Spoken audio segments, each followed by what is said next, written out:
Hello everyone, welcome to social education classes. I hope आप सभी लोग एंजॉय कर रहे होंगे और पढ़ाई कर रहे होंगे।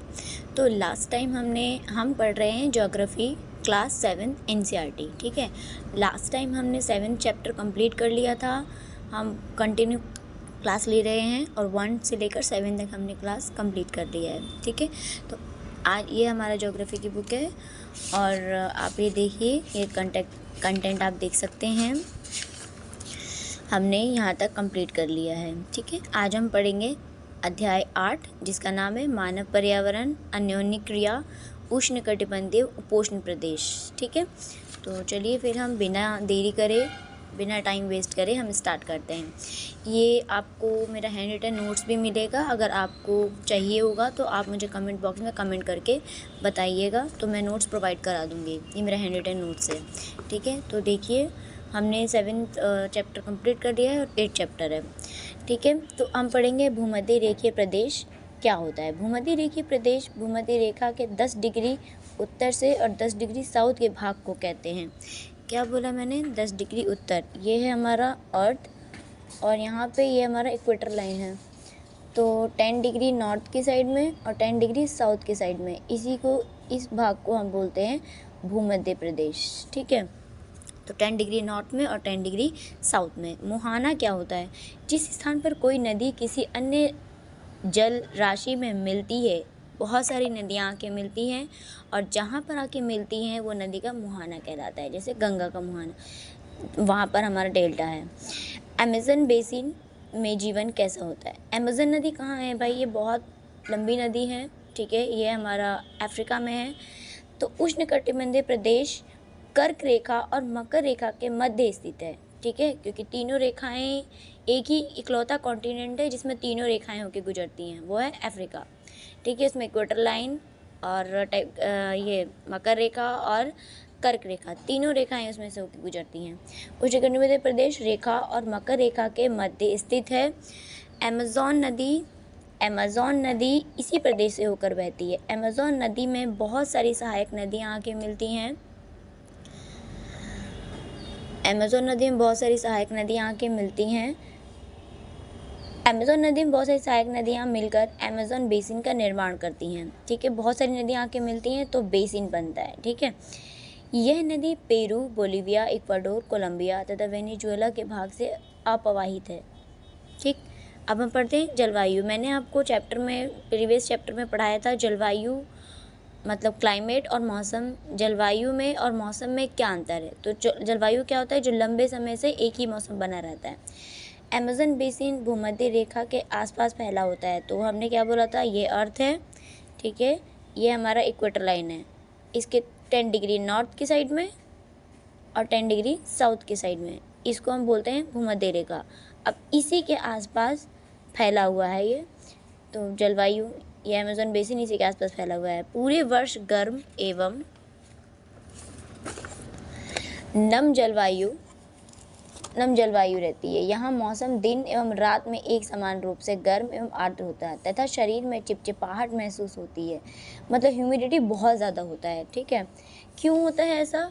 क्योंकि देखिए, मैं आपको बताती हूँ एक्सप्लेन करके। जैसे ये हमारा अर्थ है, ठीक है, और ये हमारा इक्वेटर लाइन है और यहाँ पर 10 डिग्री नॉर्थ है और 10 डिग्री साउथ है और ये रहा हमारा सन। जो सन की रेज़ है ना, वो रेज़ इसी पे पड़ जाता है सारा, ऑलमोस्ट 90% सारा सन का रेज़ हमारा इसी भूमध्य रेखा प्रदेश पे पड़ जाता है। इसीलिए यहाँ के लोग, यहाँ पे गर्मी बहुत ज़्यादा होता है और यहाँ जो हमारा पोल पे चले जाएंगे हम, यहाँ धूप नहीं पहुँच पाता है, इसलिए यहाँ पे उष्णकटिबंधीय वाला प्रदेश पाया जाता है, शीतोष्ण पाया जाता है, बहुत ठंडा एरिया होता है। ठीक है, तो हम क्या बात कर रहे थे? जलवायु रहती है लगभग प्रति वर्ष, यहाँ पर चिपचिपाहट ही रहती है प्रति वर्ष और वर्षा होती रहती है। वर्षा क्यों होती रहती है? क्योंकि मैंने बोला था कि धूप की किरणें सारा यहीं पड़ जाता है, तो इससे पानी का इवापोरेशन बहुत ज़्यादा होता है और इवापोरेशन होता है तो बारिश होती है। वर्षा वन, अत्यधिक वर्षा के कारण यहाँ की भूमि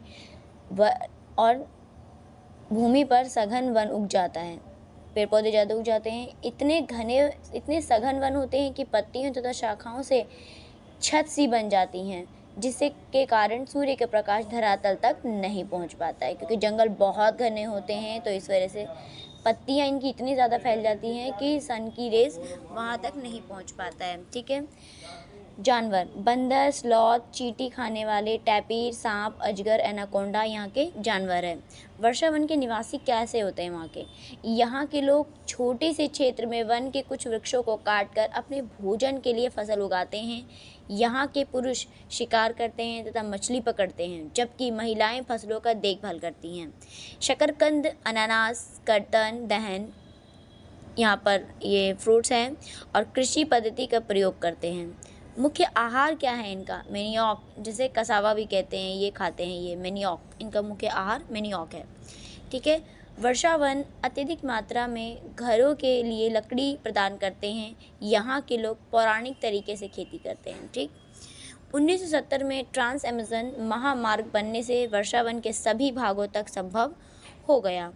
गंगा ब्रह्मपुत्र बेसिन, तो देखिए हमारे इंडिया से गंगा निकल के आती हुई और उधर से इंडिया की तरफ वो चाइना तिब्बत से होते हुए, म्यांमार से होते हुए ब्रह्मपुत्र आते हैं और दोनों जहाँ पर आके मिलते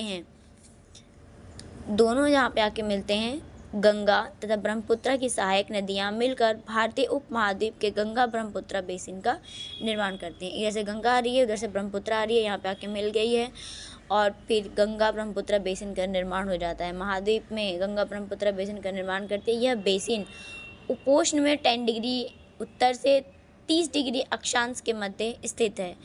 यहाँ पे जो सहायक नदियाँ थी, घाघरा, सोन, चंबल, गंडक, कोसी सहायक नदियाँ इसमें अपवाहित होती है, मतलब मिलती हैं। इनके मैदान, पर्वत, गिरिपथ, डेल्टा इस बेसिन की मुख्य विशेषताएं हैं। यहाँ की जलवायु कौन सी है, तो हम इसमें पढ़ लेते हैं। यहाँ की जलवायु मानसून है। ये मैंने नोट्स बना दिया था, कुछ रह रहा है, थोड़ा सा ही रह रहा है, ज़्यादा नहीं रह रहा है। तो जलवायु, यहाँ की जलवायु अमेज़न बेसिन भूमध्य रेखा के आसपास फैला है। मैंने आपको बताया था पूरे वर्ष यहाँ गर्म एवं नम जलवायु रहती है। वर्षा वन हमने पढ़ा दिया था। अब तो ऑलमोस्ट हो ही गया है आप लोगों का।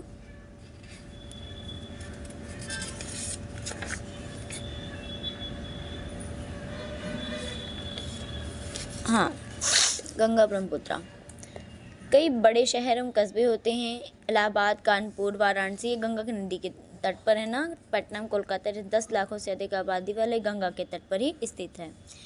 बेसिन में यातायात की सुविकसित तंत्र उपस्थित है। आप देख सकते हैं कि गंगा ब्रह्मपुत्र बेसिन में यातायात के 4 सुविकसित मैदान है। मैदानी इलाकों के लोग सड़क मार्ग एवं रेल मार्ग द्वारा एक स्थान से दूसरे स्थान तक जाते हैं। मतलब यहाँ पे सड़क भी है, सड़क पे वो रेलगाड़ी भी है। ठीक है।